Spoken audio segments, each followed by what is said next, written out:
Olá pessoal, meu nome é Marco Dalegrave, eu sou cirurgião plástico, membro da Sociedade Brasileira de Cirurgia Plástica e hoje nós vamos falar sobre mamoplastia. Mamoplastia é a cirurgia realizada nas mamas. Obviamente que quem procura essa cirurgia são as mulheres. Dentro dessa procura, a principal queixa, ou é porque as mulheres não têm mamas, por causa da sua genética, ou então porque as mulheres se tornaram mães, amamentaram seus filhos e com isso houve uma desarmonia das mamas, ou também por aquelas mulheres que têm um excesso de mama.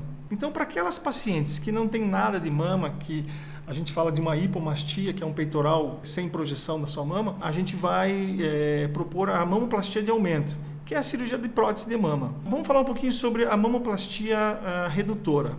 A mamoplastia redutora já é para aquelas pacientes que têm um excesso de mama, aquelas mamas grandes, onde as pacientes se queixam de dores nas costas, dificuldade para fazer atividade física e até mesmo para fazer algumas atividades diárias.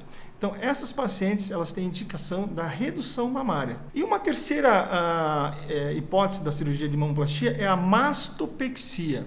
Então, a mastopexia geralmente é para aquelas mulheres que já tiveram seus filhos, já amamentaram por algum tempo, muitas vezes amamentaram seus filhos por mais de um ano, e com isso a mama ela vai sofrer um processo e a mama vai cair, essa mama vai pitosar, como a gente chama, que é a queda da mama. E a queixa das pacientes é levantar a mama, ter aquela mama bonitinha, em pé, firme aqui em cima e aumentar o volume. Então aí chama-se mastopexia, que a gente pode fazer com prótese, fixar essa mama com uma prótese ou sem a prótese, só com o próprio tecido da paciente. Isso varia de caso para caso. Vamos falar então agora sobre os tipos de próteses que nós temos no mercado. Essas próteses elas podem ser de um formato redondo, para as mamas redondas, ou então elas também podem ser de um formato anatômico, que é o formato em gota que a gente chama. Qual que é a diferença de um formato para o outro? As próteses redondas, geralmente, elas costumam dar mais colo para as pacientes na região da mama. E a prótese anatômica é uma prótese que vai dar menos colo e vai projetar mais a parte inferior da mama. Isso é explicado para cada paciente, uma paciente é diferente da outra, e a gente explica isso detalhadamente dentro do consultório.